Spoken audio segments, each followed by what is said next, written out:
It was August, my girl Cass, and I went upstate for a little weekend getaway at my family's rustic mobile home. It has running water, electricity, and a toilet. So we call it luxury camping. The home is very small, about 600 square foot, one bedroom, one pull-out couch in the living room, one bathroom, and a very small kitchen. Despite its remote location, there's lots to do, including archery, shooting, dirt biking, and off-roading. We had a whole little itinerary planned for the weekend. Friday, we mostly just unpacked and went out to eat, went grocery shopping, then relaxed. Saturday, we did most of the stuff I just mentioned before until it started getting really cloudy. After storm clouds, we also could feel it in the air that a big storm was brewing, so we put all the stuff we took out back into the outbuilding. We put a movie into the DVD player as we cooked dinner. At some point while we were eating, we heard the sudden torrential downpour of rain on the roof of the home. Pretty soon there were loud, thunderous crashes of lightning, almost directly overhead. We both wanted to go sit outside and enjoy it as we ate. We relaxed on the deck outside under the canopy with an amazing view of the sky. Long bolts of lightning constantly lit up the dark night sky.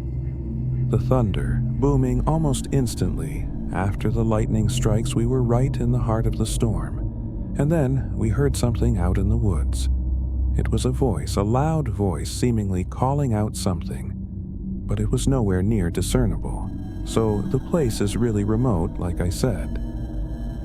Hearing any other voices nearby would already set off alarms in normal conditions, but during a storm like this, it was extremely concerning. We had to assume that it was a lost hiker or something. I stepped over to the edge of the deck, getting a little wet as the rain blew in under the edge of the canopy. With the constant crashing of thunder and lightning, there were moments of light in the vicinity that allowed me to see just far enough away to the tree line where the woods began.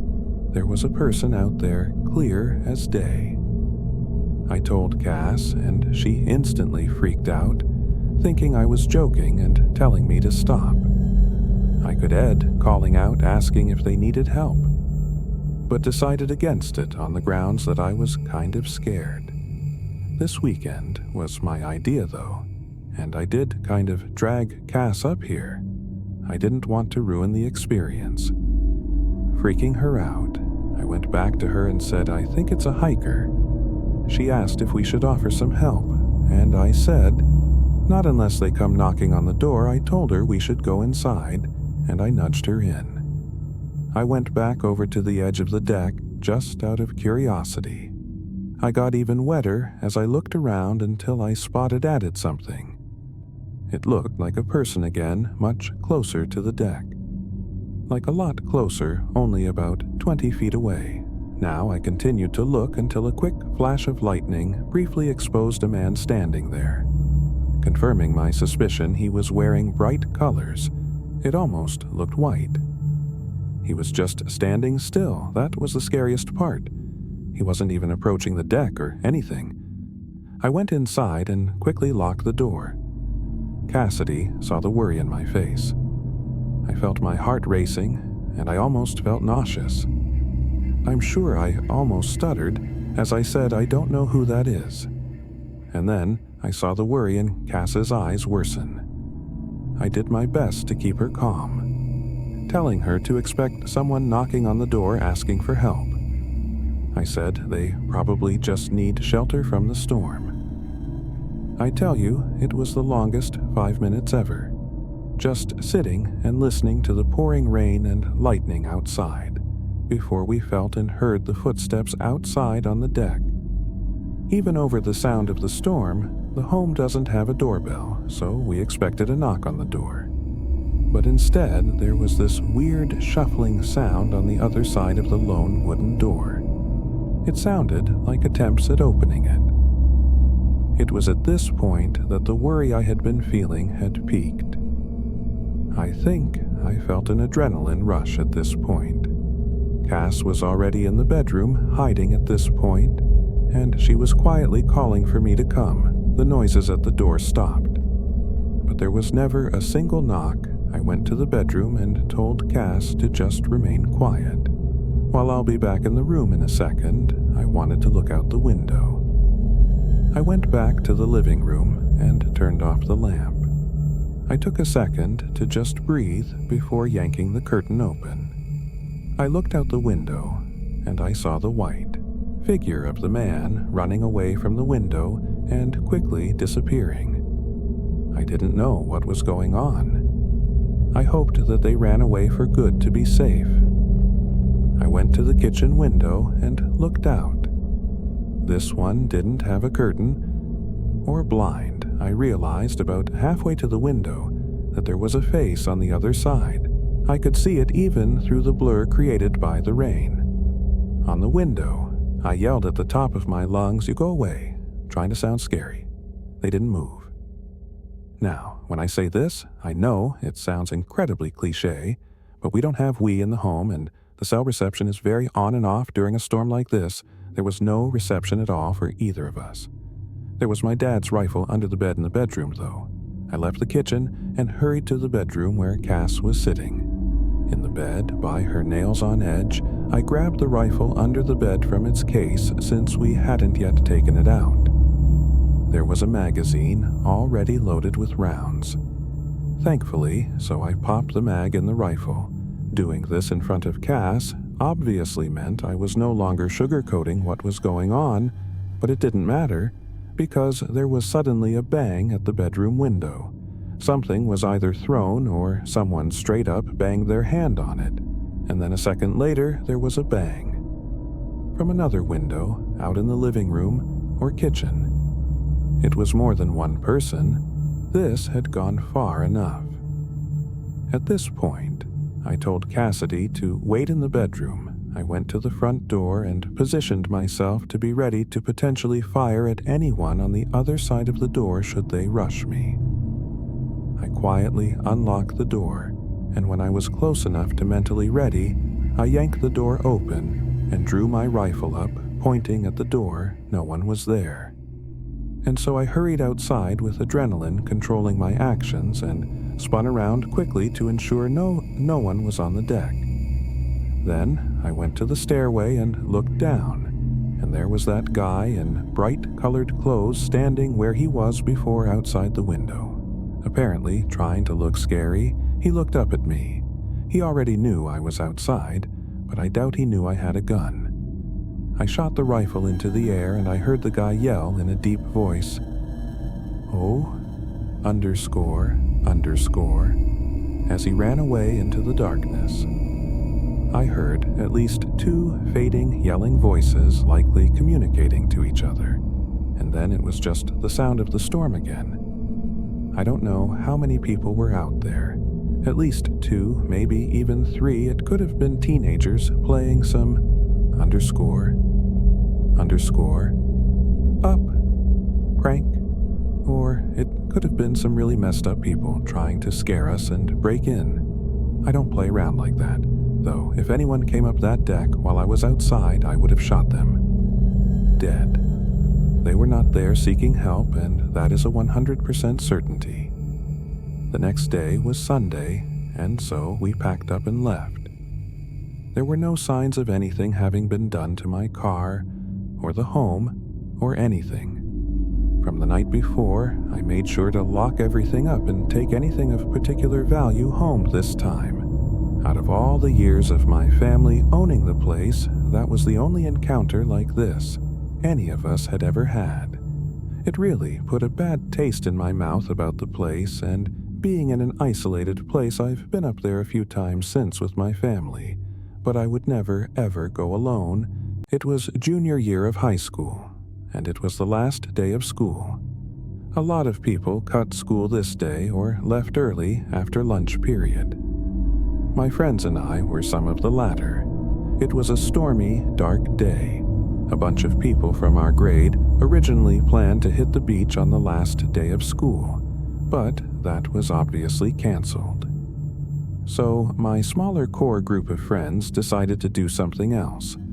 There used to be an abandoned elementary school in town that hadn't been used for like 10 years. There were plans to tear it down by the year's end. So, still wanting to do something fun on the last day of school, we all agreed to break into the building and just, expletive, around exploring. There were no cameras in that old building, and on a stormy day, no one would be outside monitoring the place or anything. So, we all left after lunch period. Our friend Eddie already had a car and his license, so he drove us all to the abandoned school. The school was in the middle of a neighborhood, not on any main roads or anything. There was a back parking lot covered by overgrown bushes and trees on one side, and the walls of the school on two other sides. It was a perfect spot to park and go unnoticed. The place wasn't boarded up or anything, it was just locked up. Eddie had a spare key for some reason. We never questioned him how he got it, though. We just wanted to go in. He led us into the dark school through one of the two back doors in the gym. We were all curious and excited as to what would be inside this 40-year-old school. We stepped into the gym, which was incredibly dark, even with the limited daylight pouring in through the cracked windows. The four of us started exploring the school. It was really dark in the hallways. This building was old, and the windows were small and scarce. If I had to describe the smell in the building, it was like an old attic mixed with rotten food. None of us could get over the smell.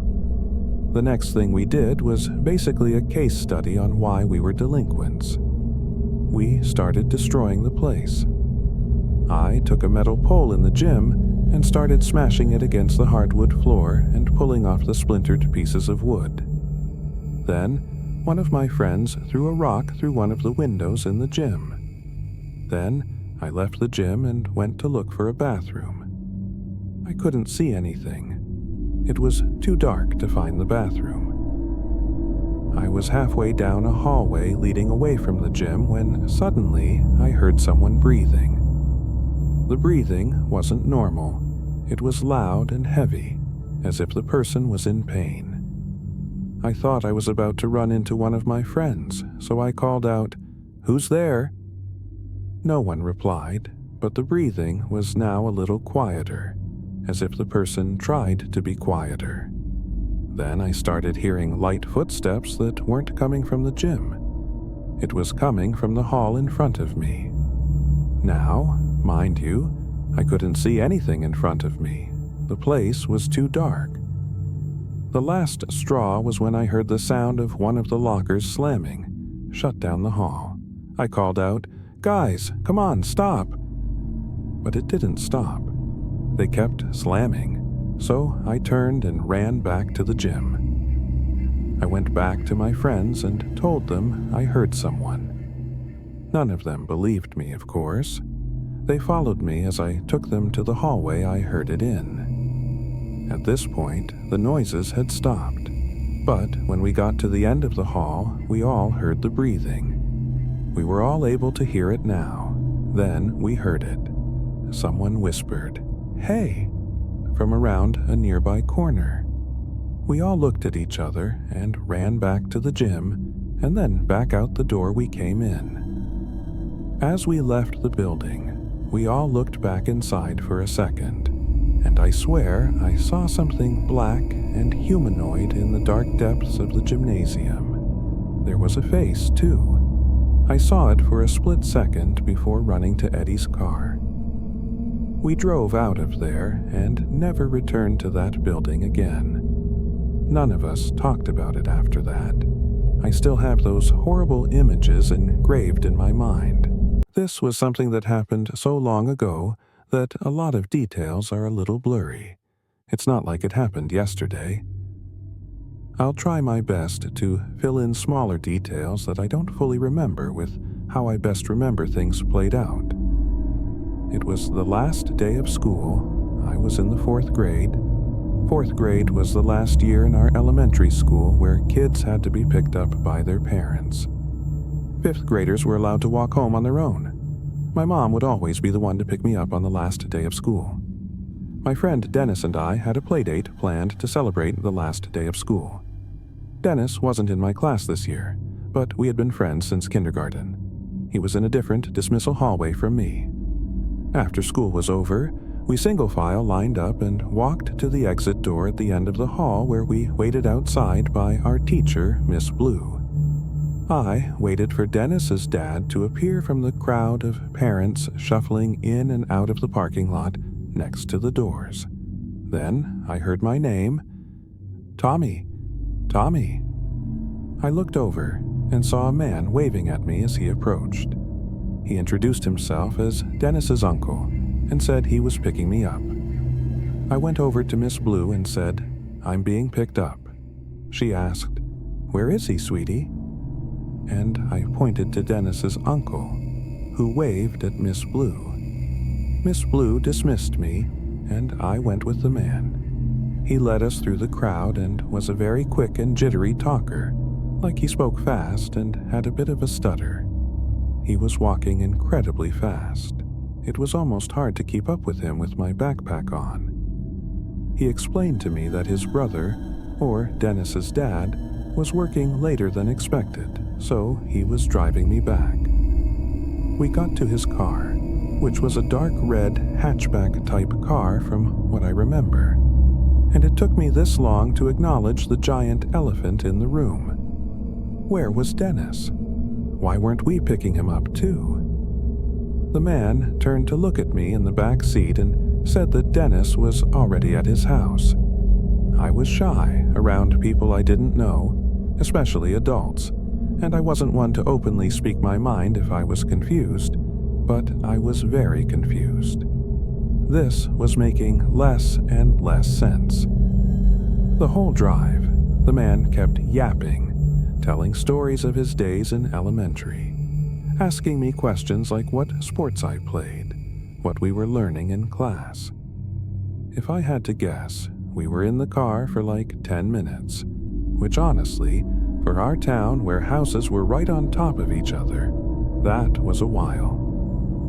My house was a 5-minute walk away from the school. We were definitely in an area I wasn't familiar with. When he parked the car in front of his house looked pretty normal to me from what I remember. He led us inside and shut the door and locked it behind us. It was really, really dark inside the place, and I realized why. All the curtains were shut. It almost felt like it was nighttime in there, especially because the only source of light was a dim lamp in the corner of the room. He then looked at me and smiled. I said, "Where's Dennis?" And he started acting really jittery and nervous seeming. He said something like, "Oh, I think he's downstairs playing video games. Give me a second. Wait here." He then disappeared into a nearby room, and I heard a door open and then footsteps descending into a basement. I know my heart was already racing. I knew I was in danger. I went to the door to quietly try to open it, but I couldn't. It had some kind of lock that must have needed a key for. I really started to panic now, yet I still probably held out a little bit of hope that Dennis would be coming up those stairs. But I knew the chances of that were slim. I regretted entering that house. I did the only thing I could think to do. I went to the kitchen and found a phone hung on the wall. I picked it off the receiver and dialed 911. The first thing I said when they answered was in a whisper, "Please come to this house. I've been kidnapped." They heard me.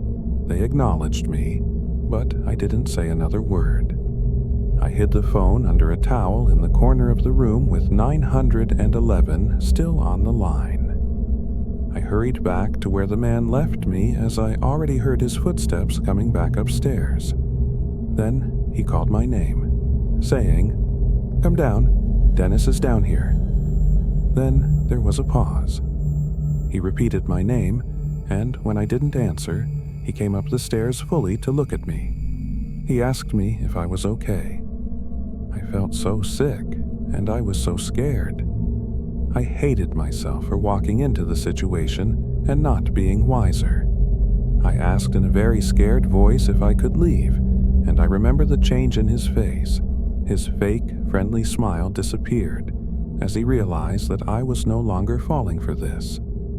He walked closer to me in a gentle manner until he was close enough to grab my wrist aggressively, and he started pulling me towards the basement. I screamed and cried, and he screamed at me, "I'll let you go if you stop and behave." So I listened. I went down the stairs, and halfway down, the door slammed shut behind me, and I heard it lock.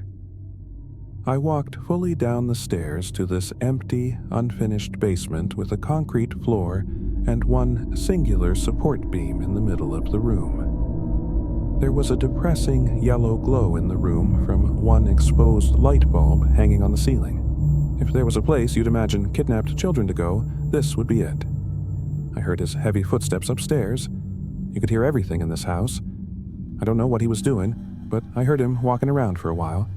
Then he came to the basement door, opened it, and he called down, asking if I'm hungry. I replied, no. I didn't want him going into the kitchen seeing the missing phone. He shut the door and locked it again. I sat down there waiting with my heart in my throat, and then I heard it, the doorbell ringing 3 times from upstairs, followed by banging sounds, which were definitely the sounds of police banging on the door. I would refrain from screaming until I heard the front door open, but I never heard the man's footsteps approach the door. The doorbell kept ringing, and I kept hearing the bangs. This went on for some time until I heard a really loud bang sound, and then multiple heavy footsteps and multiple screaming voices. I started screaming for help as loud as I could at the top of the stairs, banging on the door. The door was unlocked, and a police officer on the other side grabbed hold of me and hurried me outside. There were at least 3 cop cars outside. I had to tell everything to 2 of the cops outside as we waited for my parents to show up. The man from inside was brought outside and into a cop car in handcuffs, and that was the last time I ever saw him. When my parents arrived on the scene, my mom was bawling her eyes out. There had already been a hole at the school as cops were called, and Dennis's dad realized what happened. This man was a work associate of Dennis's father. When he somehow learned that Dennis's dad would be picking up Dennis and me from school on the last day, he seized the opportunity to do what he did, a complete sick expletive. I don't know how he found out what I looked like. As I got older, I never really asked for more details because I try not to think about it. My mom went to counseling with me for months after this incident. Let's just say my parents didn't have kind words for Miss Blue for not verifying if I actually knew the person picking me up. If I didn't think to call the police before he basically threw me in that basement, I know for a fact I'd be dead right now. This was like 17 years ago. That man might be out of prison for all I know. I was driving from Los Angeles to Las Vegas, and I kept seeing signs for the Royal Hawaiian Motel, which is located in Baker, California. I'd never heard of this place and knew nothing about it, but I'm always down for a little exploration and seeing some cool things. This place has been abandoned since 2009, so we're not talking a great deal of time, but enough to let the desert wreak havoc on the area. I decided I would wait until after dark because it was so hot in the daytime. It was around 8 p.m. when I finally arrived at the motel. I parked my car in the empty lot and made my way inside. As I walked through the hallways, I couldn't help but feel like I was being watched. The hairs on the back of my neck stood up, but I pushed the feeling aside and continued to explore.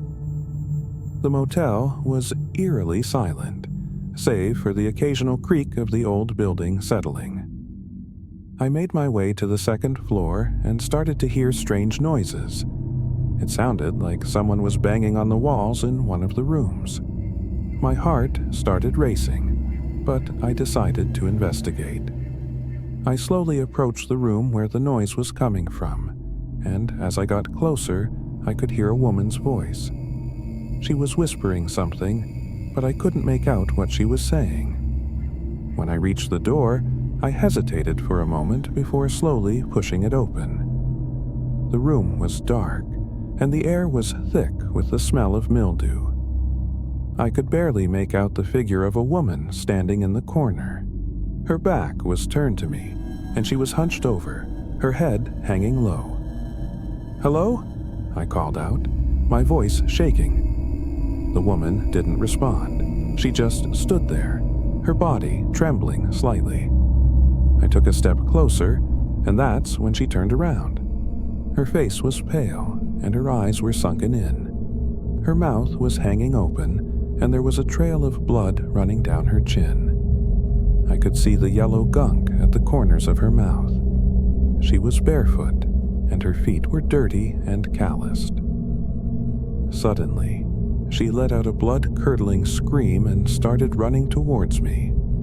I turned and bolted out of the room, my heart pounding in my chest.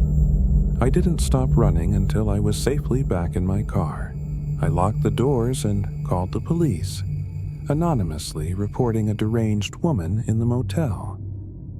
I never went back to that place, and I still have nightmares about that night.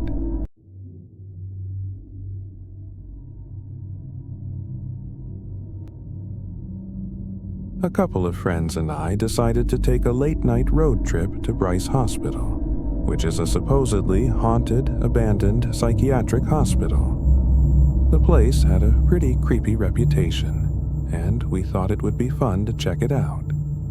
The building was in terrible shape. Most of the windows were busted out, and vines were growing all over it.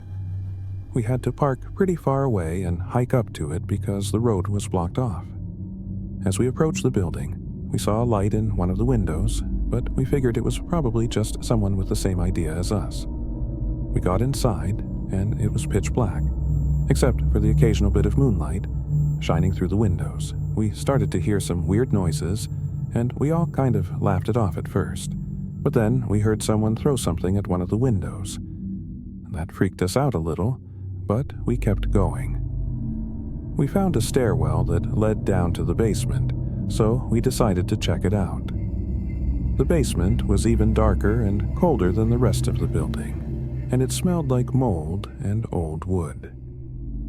As we were walking through the basement, we heard footsteps behind us, and when we turned around, there was a man crouching in the corner staring at us. One of my friends tried to talk to him, but he didn't respond. Then, out of nowhere, he let out this blood-curdling scream and started running at us. We bolted up the stairs and out the nearest window, not even bothering to look back. We ran all the way back to the car, and none of us ever talked about what happened after that night.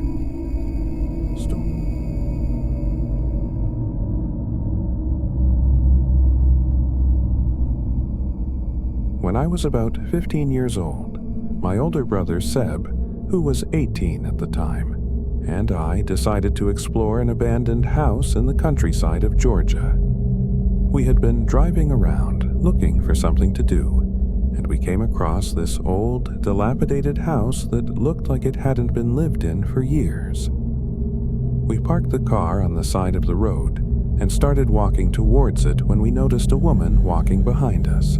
She was probably in her late 30s or early 40s, and she had this weird, creepy smile on her face. She kept saying things like, "You boys be careful now," and "It's not safe to go in there." We tried to ignore her, but she just kept following us. Finally, we turned around to tell her to leave us alone, but she was gone, just disappeared into the woods. We both felt really uneasy, but we decided to go into the house anyway. The front door was barely hanging on its hinges, and the inside was just as bad as the outside. There were old, dusty furniture and a few broken windows, but nothing too exciting. After about 10 minutes of exploring, we both had this feeling that we were being watched, and we couldn't shake it. We decided to leave, and as we were walking back to the car, we saw the same woman standing by the side of the road, just staring at us. We jumped in the car and took off as fast as we could, and we never went back to that house again.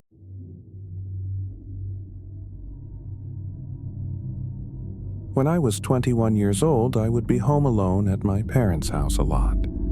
We lived on a little pond, which was directly in our backyard. On the other side of the pond was a little town park. Our neighbors were a bit spaced out. It was a pretty upscale, expensive block compared to the rest of the town. So the properties were big. I'm fully moved out now. But this was back when I was in college. My parents make a lot of money, and we have multiple homes. So often I was home alone. It was a random night in the summertime. I was off from school, so I can't remember if it was the weekend or a weekday. But odds are, since I was home, it was a random weekday. I was in the back sunroom watching a show that was my favorite room in the house in the summer because it was the most cozy and had the best breeze with all the windows open. I was right on the corner of the couch closest to the corner window when I heard splashing from outside. Like in the pond, it could have been a goose or duck. Sometimes they'd fight in the water and make a bunch of splashing sounds, so at first I ignored it. But as it persisted, I decided to lower the volume on the TV and listen. I put my ear up to the window even, and I heard consistent splashing sounds way too heavy to be from a duck or goose. It sounded like they were splashes from a person. I opened the door in the sunroom and stepped outside to the deck. I looked out to the pitch darkness of the backyard. I now heard a man's humming. Along with the splashes, someone was definitely swimming in the water. They were trespassing. Each house on the pond owned a specific chunk of the pond. I stepped inside for a second to flick on the lights to the backyard deck. As I did this, just a bit of the pond was exposed and the splashes and humming stopped. Whoever it was clearly saw me. I wondered if it was one of the neighbors going for a swim or something, which also just seemed weird because no one really swam in the pond ever. But honestly, whether it was or wasn't a neighbor, I wasn't going to confront. Whoever it was, I stepped back inside and turned off the lights, of course, locking the door as well. I texted my brother, who was away at college, about it. He didn't answer right away. I was trying not to creep myself out over it, but watching TV after this was kind of hard. I couldn't focus on the show. I looked out the window, but all I could see outside was darkness. I still had the TV on in the background, not realizing how revealing the light from the TV would be outside. And then I thought I heard something on the deck. I hurried to find the remote and turn off the TV, and as the room went black and silent, it took me a few seconds to adjust and realize that there was the sound of someone's heavy breathing. Right outside one of the many windows in the room, I instantly laid down flat on the couch to try and hide myself. And after a short moment of silence, a deep voice from outside the window said, "I see you." My heart dropped into my stomach. I couldn't decide in the moment whether to speak or keep hiding. So I just blurted out, "Paul, is that you?" Paul was the name of one of our neighbors. I said this, clinging on to the hope that maybe it was him, and he was just messing with me, but the man outside didn't respond to this. I just heard footsteps walking away as the barefoot-sounding footsteps faded to silence. I still laid flat on the couch, too afraid to move. I laid for a few minutes before the thought to go check that all the doors were locked came to mind.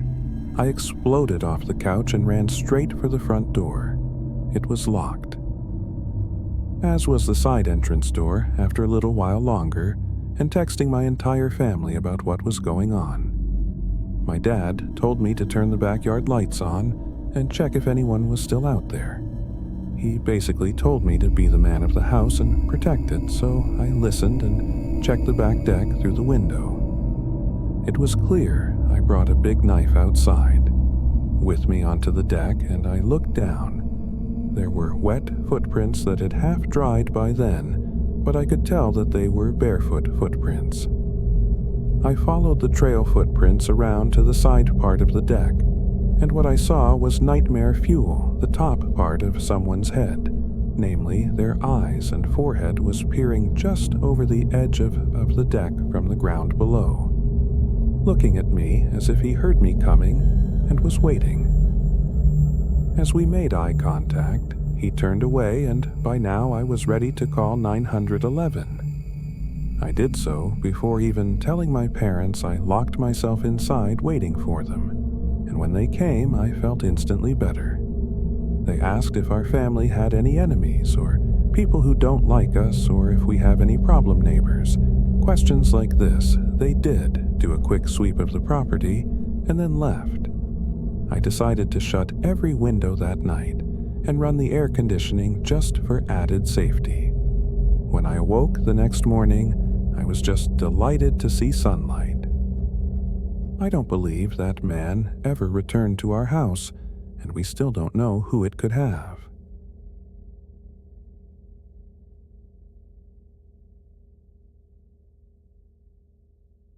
I have a dog who I take for a walk 3 times a day, first in the morning, then in the afternoon.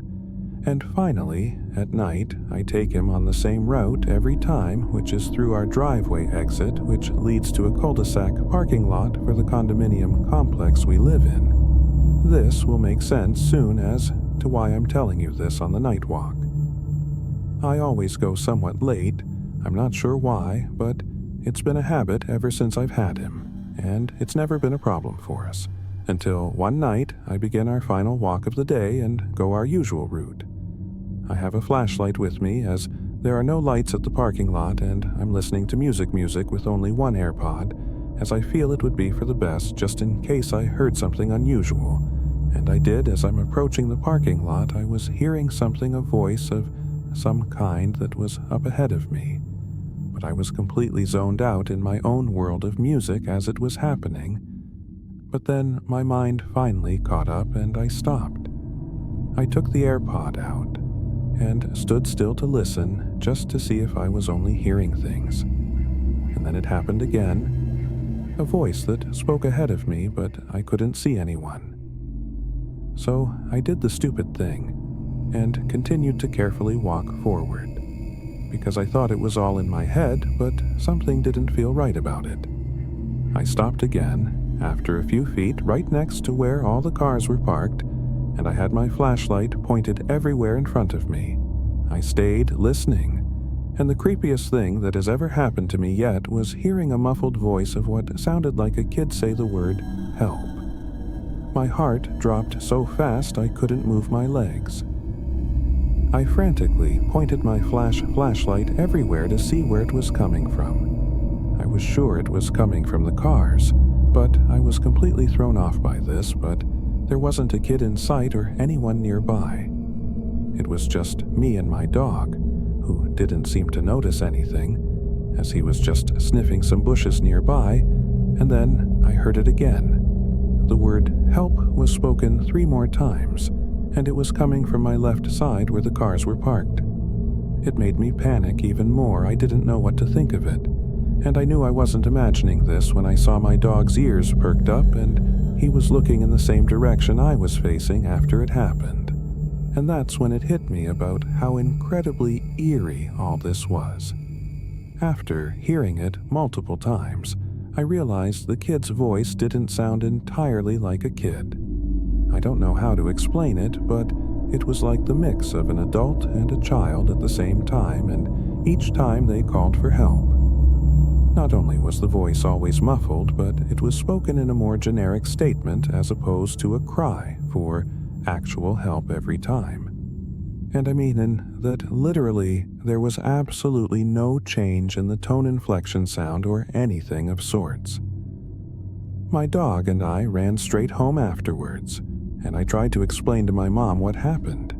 She was puzzled herself about what it could have been, and I suggested we call the cops on the off chance that there was actually someone in need of help. But she didn't think it was necessary. So many questions were conjuring up in my head. Why was the voice muffled? Was there someone in the car that I couldn't see, or was it something darker, waiting for me to move closer? I don't like to think too much about it. But whatever it was, it still makes me feel extremely disturbed. To this day, this picture is where I had stopped and taken my AirPods out to listen, and I heard it up ahead on the left. This is where I had gotten closer and heard it on my left side. I'm aware that there's a condo complex on the right side, which some may think the noise was coming from. But it was in this direction, facing the cars, where my dog and I heard it, and you could see from this point of view that there's nothing to really indicate a noise coming from somewhere else. Also, at the time this happened, the cars that were parked were trucks and SUV types, so they were a lot larger and covering more space, thus making it harder to see from where I was standing. I never figured this. I regrettably used to work at a hotel in our town. Our town had gotten hit by a hurricane a few months back, and a lot of houses were badly damaged, so a lot of people vacated the place. The hotel is about a 20-minute walk from my house, the town and hotel name. I'll leave out of this as I really just don't want anything traced back to me. The hotel was a very standard bed and breakfast type place, where they serve wet scrambled eggs, frozen sausages, and assorted cereals. The hotel had a busy month after the hurricane, says some people were out of their houses due to damages. But after a while, things quieted down. If anything, quieter than before the hurricane. I always worked nights from 6 p.m. to 2 a.m., then someone would relieve me at 2 a.m., and they'd work till 10 or 11 a.m. I could always see how many people were checked into the hotel, and at the time it was only maybe 9 rooms, which wasn't a lot at all. I could go the whole night sometimes without seeing anyone. There was a back break room for employees with a coffee machine fridge table and a couple sofa-type chairs. The employee bathroom was also back here at night. I spent most of my time back here. There was a bell at the front desk that people would ring if they needed anything. I was in the back when I heard a deep voice from the lobby saying hello. Repeatedly, I got up and went through the door leading to behind the counter and saw a man on the other side of the glass. There was a glass barrier with an opening underneath, about 10 in high. He said he needed towels. I grabbed him a couple extra towels and slid them under the glass for him. He grabbed them rather aggressively, shot me this weird look, then walked to the room's hallway. I stayed in the lobby now, sitting in the rolling chair by the monitors, and I just watched that man on the camera walk down the hallway. He was looking around weirdly. Then he started rubbing the towels on his face. I said out loud, "What in the world?" Then he got in the elevator, so I went back to the break room. It was maybe 10 minutes later when I heard a voice again from the lobby. It was the same voice. I walked back out, and that man was standing on the other side again. He said very loudly, "My key card is broken." I asked what his room number was. He said it was something random, like 2C, something with a letter in it. Our hotel room strictly had numbers. No letters, so I knew this man was lying. I told him, "Sir, our rooms don't have letters. Are you sure you're staying here?" His reaction was not something I was expecting, nor was it something I wish I ever had to be victim to. He threw the towels on the floor, started smiling slightly, tilting his head as he got closer to the glass when his face was practically pressed up on the glass. He said, "I'm going to kill you still," with a smile on his face. Then he said it again, louder and again. Each time he said it, it got louder until it was almost a scream. I screamed back at him, "I'm calling the police." And I did. I picked up the phone and showed him as I dialed 911. He kept his disturbing smile as he now started mocking me, calling the police as I spoke to the dispatcher on the phone, explaining very loudly what was happening in front of my face. The sick man laughed and headed for the door. In a slow walk, I told the dispatcher he was leaving, and when he was gone through the doors and out of sight, I said he was gone. She asked me if I still wanted an officer to show up, and I said no. It's all right, so the next couple hours of my shift went slow. I decided, for obvious reasons, to hang around in the lobby now, instead of the break room. There was one guest who checked in during this time at around 2 a.m. My relief came, I clocked out and was free to go home. I walked outside to the parking lot. It was cold out, I remember. Wishing I brought my coat, I walked with my hands in the pockets of my light jacket and my hood up. Then I heard a voice in the parking lot. I turned around. There was a line of bushes that covered the first-floor windows of the hotel. It came from the bushes. I don't know what the voice said. I didn't care. I walked faster now. Once I got out of the parking lot, I was on a main road for a brief minute. But there were no cars on the road, in this quiet town. At this hour, after a minute, I turned left down a residential street that would eventually turn onto my block. It was dead silent out, not even the sound of any distant traffic. Just the sound of my shoes hitting the pavement, and then the sound of someone else's shoes hitting the pavement behind me. Only it was the sound of someone running, as if on their tiptoes trying to be quiet. By the time I turned around, they stopped. There was a car right behind me, and I almost knew that there was someone hiding behind it. I heard laughing, and then a familiar voice saying quietly, "I'm going to kill you." Without even seeing him, I knew it was that man. I looked around, planning out my next move. I couldn't outrun a man, let alone wearing my work shoes. I looked at the nearest house. It had an upstairs light on. Someone was awake. I would go run and ring the doorbell for help. I looked back at the car, and I saw him. That man peeking his eyes out from behind the car as he inched around it to the front when he got to the hood.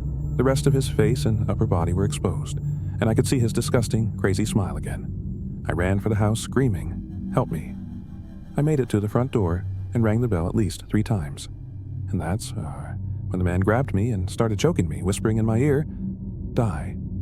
In that moment, I thought my life was flashing before my eyes, and then an angel in the form of a man opened the front door to the house and screamed, "Hey!" at the man choking me. The man's grip was released from my neck, and I fell to the floor. I never turned to watch the man run away, but the man from the house helped me up and brought me inside. He gave me water and called the police for me. And I explained the whole story to the police. They collected the CCTV footage of the man from the hotel and put feelers out to track him. I was called into the police station when they did a lineup of people who looked similar to the man on the CCTV footage, and I was asked to point out which man I thought was him. I looked at all 5 of them for like 5 minutes, and I ultimately said it wasn't any of them. I don't know if the pressure and nerves got to me, but in the moment I truly didn't recognize him to be in that lineup. I hope to this day I didn't make a mistake and let that. I was at a ripe young age where being left home alone was exciting. I was like 13, and my parents had just recently started entrusting me to be home alone. Overnight, the only condition was I couldn't leave the house or have anyone over. But I was fine with that. Something about being able to blast my music or video games without my dad yelling at me was just exhilarating. To make things even better, it was a rainy night which turned into a thunderstorm. I sat outside under the A for a while watching the thunderstorm, as I like to do. I've always loved thunderstorms as they just make staying in so much more cozy. After a while of watching the storm, I moved my Xbox from my room to the downstairs den TV, my dad's huge flat-screen TV with the Bose sound system.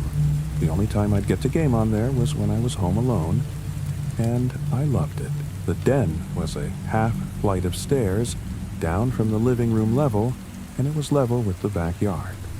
So the backyard door was in the den. I'm describing the house in past tense because I moved out, but my parents do still live there.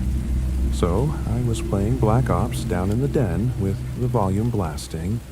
I was playing online multiplayer in a party with my friend Cody.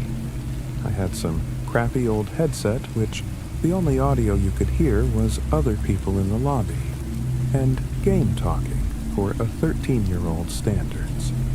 It was the perfect night until something interrupted my peace, the sound of the doorbell.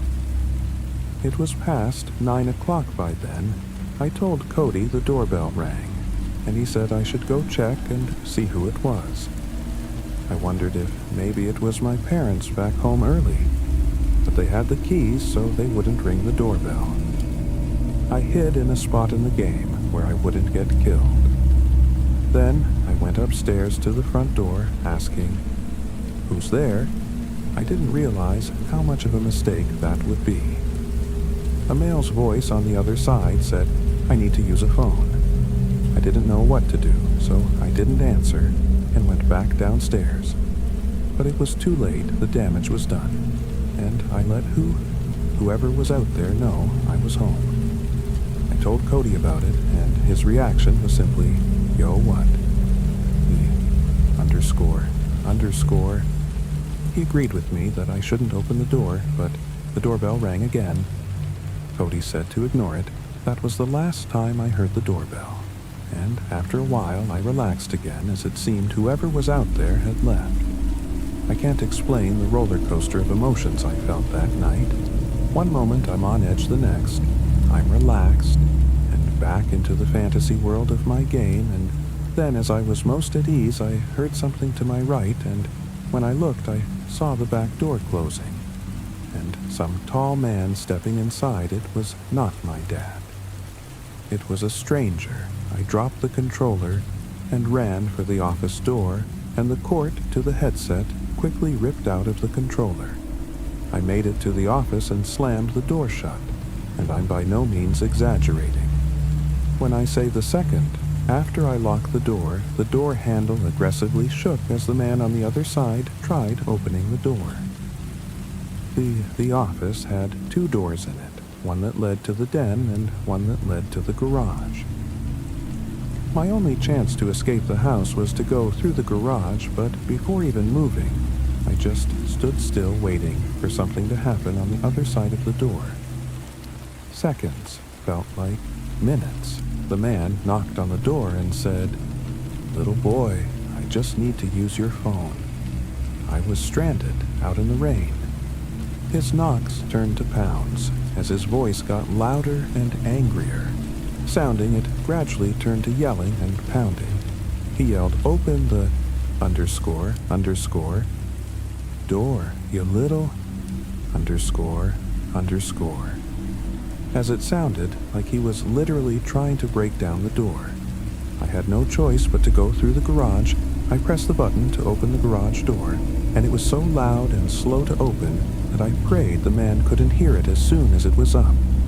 About halfway, I crawled under and ran through the storm a few doors down to our neighbor Julian's house, who I knew well because I used to play with his dog, Copper.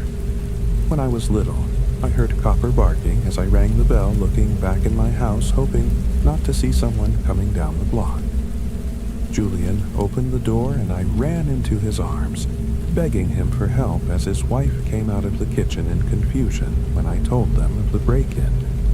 Their demeanors instantly changed. Julian got the police on the phone and handled getting them to my parents' house. It was a long, long wait before the police were outside, and Steve and I went out to them. I told them the same thing. I told Steve, and after they asked which door was unlocked, I said the garage. A couple of them went through the garage into the house, and after maybe 5 minutes they came outside with a man in handcuffs. They made sure he didn't see my face after he was in a police car. They asked me if I knew that man, and I said no. Of course I don't know that man. He had been telling the officers that this was his house and that I was his son. I could tell he was drunk or high, or just generally crazy. Based on the things he was yelling and the way he was acting, he was brought to jail, and my parents had to be contacted regarding how they wished to proceed deed. And they pressed charges. His name was John McCarty. He got charged for, I believe, criminal trespass. It didn't make me feel any safer that that man would one day be out and know where I lived. Thankfully, it was just a random chance encounter. I don't believe he specifically targeted me or our house. So, whenever he was released, he didn't come back. It was around 2013 to 2014. My brother was about 7 or 8 at the time, and we had just moved into a new house to be closer to school, and for cheaper rents, it was a pretty nice house. All things considered, it even had a cozy fireplace for the winter.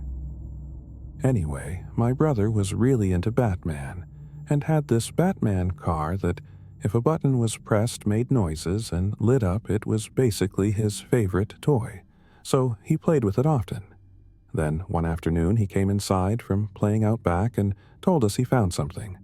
So obviously, my mom and I asked what it was. It was a picture of a young boy in the form of one of those tags you get. If your parents paid extra for school photos, the picture was dirty and full of wear and tear even, to the point you couldn't see the year it was taken. We thought that, okay, some parent lost their kid's picture, no big deal. And then my brother said something that confused me. "That's Buddy," he said, and I looked at him with a facial expression that basically asked him to repeat himself. And he did. He pointed at the picture and said, "This is Buddy, he's my friend." I slowly nodded my head as if I knew who he was talking about. The main reason this confused me is because my brother didn't make friends easily, and he had no friends that I knew of. And this Buddy only came up once we had moved. I shrugged it off and figured he'd made friends with the next-door neighbors or something, and he somehow got the school picture as like a keepsake that night around 3 a.m. when everyone in the house was asleep. I woke up to my brother talking, so naturally annoyed I walked into his room to tell him to go to bed, or else he'd wake up our parents. It was weird because when I walked into his room, he was sitting up straight in his bed, as if he was actually talking to someone, and not just to himself or his toys. I told him to go to bed, and I went to bed myself. A couple days later, my mom was talking to me about my brother and asked if I'd seen him get up at night, and I said no, I woke up to him talking a few nights ago, but that was it. Why? And she said he had been acting weird, but as usual, we both shrugged it off. As him being a kid now, in my room, my bed was right across from my door, meaning if I turned over, I could see into the hallway right in front of me. One night I woke up to use the bathroom, and since I myself was, and still, I'm very afraid of the dark. I left the hallway light on, knowing my dad would turn it off once he got up, and I'd probably be asleep by then. I was laying in my bed, facing my door, when a sudden noise made me jump. It was my brother's damn Batman car who was making noises, so I got up to tell my brother that he shouldn't be up this late playing. But when I got into his room, he was asleep in his bed, with a toy across the room on the floor, still making noise. I walked over to it to turn it off. I was finally able to go back to sleep, but the following days my brother would not shut up about Buddy. It was honestly starting to freak me out, so I went over to the neighbors' houses to the right and left of us. One house didn't even have kids, and the other was vacant.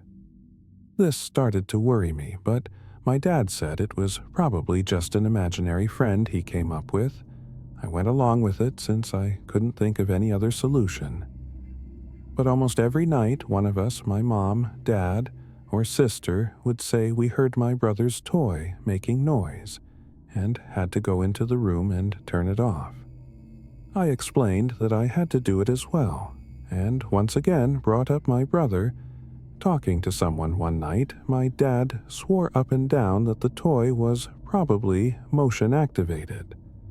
But when we bought it, there was no advertisement for motion activation. My sister and I were so unnerved by it that we started to sleep in my room together, which I'm glad we did, or else I'd probably write this off as a bad dream. My sister and I were talking, trying to keep each other calm and in good spirits until we heard the dreaded noise of my brother's toy. We both looked toward my open door and into my brother's room, which was right across mine into his room. Our expressions turned into those of horror as we saw our brother's toy rolling past the door all on its own. We screamed and ran to our parents' room, and they got mad at our brother, saying it was a cruel joke to play on us, as we were already freaked out. What he said sent chills down my spine. It wasn't me, Bud, he wanted to play that night. The toy went into the trash batteries taken out, and all my sister and I were relieved. Until the next day, my brother had the toy again. My parents accused him of getting it out of the trash, to which he responded, "Buddy got it for me." The toy was broken into small pieces and thrown away for the final time. My brother was obviously upset, but our parents got him a new Batman figurine, and everything was fine. It wasn't until about a week later, when we all felt that everything was okay now and that Buddy was gone. My mom was cooking chicken breasts on the countertop, George Foreman grill, and she had come into the living room to ask us something, and then we all jumped.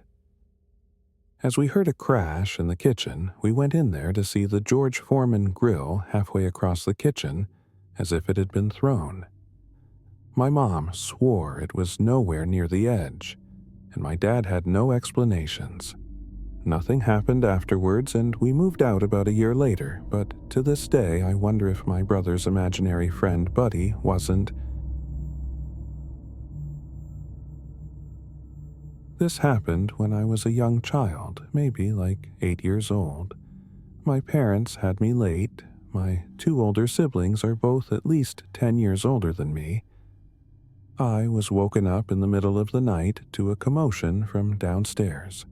One night it was my parents. I cracked my door open and heard my parents freaking out about something. Something I wasn't sure what it was. I went to the stairway and stood at the top, calling down, "Mom." "Dad," my mom came to the bottom of the stairs and said to me, "Go back to bed." I listened without asking any questions. I could tell they were stressed about something, though I was trying to go back to sleep when I heard the front door downstairs slam shut, and then it was dead silence. I presumed they left the house, but I wasn't sure why. Either way, I listened to my mom and went back to sleep. I woke up again to sounds downstairs once more. It was the sound of the front door closing, and then footsteps, but no talking. Naturally, I assumed they were back home and just being quiet. So that they wouldn't wake me up, I heard occasional steps and thuds from downstairs. I heard drawers and cabinets being opened and closed, and I thought for sure I heard the fridge opening too. I thought it was my older brother Chris, who's 10 years older than me, and at the time he was already driving, so he was going out and coming home late. So him getting home at like 2 a.m. and rummaging the fridge wasn't abnormal at all. These are all things I was telling myself, logical explanations as to what I was hearing. Eventually, I heard footsteps coming up the stairs, getting louder and closer, until they reached the top and then made their way first thing to my door. My door quietly and slowly opened. I didn't sit up or move, I just had my eyes open facing the door as I was still laying down. There weren't any lights on outside of my room. Whoever was walking around was doing so in the dark. So all I saw was this black mass at my doorway, resembling the shape of someone's head. I said every name starting from Chris to Mom to Dad. Then I just said, "Who's there?" They didn't reply. They just closed the door, and I was left there confused, but mildly creeped out. I heard footsteps going downstairs. I was convinced it was my dad. Now just coming to check on me after getting home, though. I wasn't sure why he was ignoring me. I didn't hear anything from downstairs for a while now. I allowed curiosity to get the better of me, and I went downstairs in the dark. I kept all the lights off as I was approaching the kitchen, and I froze at the doorway, noticing a tall figure standing right in the middle of the kitchen. I said Dad, assuming it was him just based off the size of this person. A deep voice said, "Go back upstairs." I ran back up the stairs to my room and closed the door and jumped under the covers. All I was thinking was, why did my dad's voice sound like that? The reality of a stranger being in the house didn't dawn on my innocent little mind, not until a little later when I heard the front door opening and a commotion from downstairs again, the voices of my parents. I went to the top of the stairway again, and they were shocked to see I was still awake. I asked what happened. They told me that Chris had a little accident, but that he was going to be fine. I found out, a month later, that he had gotten into a car accident, driving in a condition that he shouldn't have been driving in. My parents got a call from the hospital, and so they rushed to see him first thing, leaving me to sleep. I asked my dad if he had come in my room before, and that was when I learned that they had been gone for hours. My mom started freaking out, yelling at my dad because he had neglected to lock the door when they rushed out of the house. Me telling my parents about the person at my bedroom door and in the kitchen caused my dad to search the house with his gun and my mom to call the police. The last thing I really remember was being asked by a police officer to give my story. My parents tell me that they felt like morons having to explain to the cops that they left me alone and left the door unlocked. I don't think anything of value was stolen, even though whoever broke into the house clearly didn't have intentions of harming me. Having a complete stranger in your house is already a terrifying ordeal. Now, imagine going through that at 8 years old. Summer is the greatest season by a long shot. That's a hill I'll die on any day. My love for the summer doesn't revolve around partying or drinking, as you may expect, but nature, warmer weather, and the outdoors are inseparable in my opinion, and I guarantee you that when the heat rolls through, I spend more hours outside than inside. It was a warm night in mid-June a few summers ago. When this happened, I was 17 or 18 at the time. For context, there's a massive nature preserve near my house. When I say massive, I mean it's close to 1,000 acres in size to this day. There are still parts of it that I'm positive I haven't explored. Two of my friends and I agreed to spend a night camping in those woods. Technically camping, there was strictly forbidden and borderline illegal, but we figured that there was no chance someone would catch us in this dense forest. We just have to trek as deeply as possible. Chuck was the camping fanatic of the group I'm telling you. This kid loved cosplaying as a Boy Scout and probably knew close to 100 different knots. Our other friend, Jackson, always supplied the drinks if we were sober. He was unhappy. That's just how things went when Jackson was involved. I remember the feeling of the gentle summer breeze blowing through my hair as the three of us packed up Jackson's car. The weather was ideal, not too cold, not too hot. A few beers later, the three of us found ourselves lugging camping equipment through the woods at like 11:30. I can't lie, I was feeling the alcohol start to hit me as we marched along. Chuck always carried this industrial-grade flashlight with him, so the darkness of the forest wasn't much of an issue as much as I enjoyed the outdoors, though. Traversing through thick woods at this hour was a bit creepy, even with Chuck's flashlight on hand. After close to half an hour of straight walking, the three of us found our elf in a small flat clearing that was an ideal spot to set up camp. We pitched our tent as per Chuck's instruction and set our chairs up. The fire was the next step.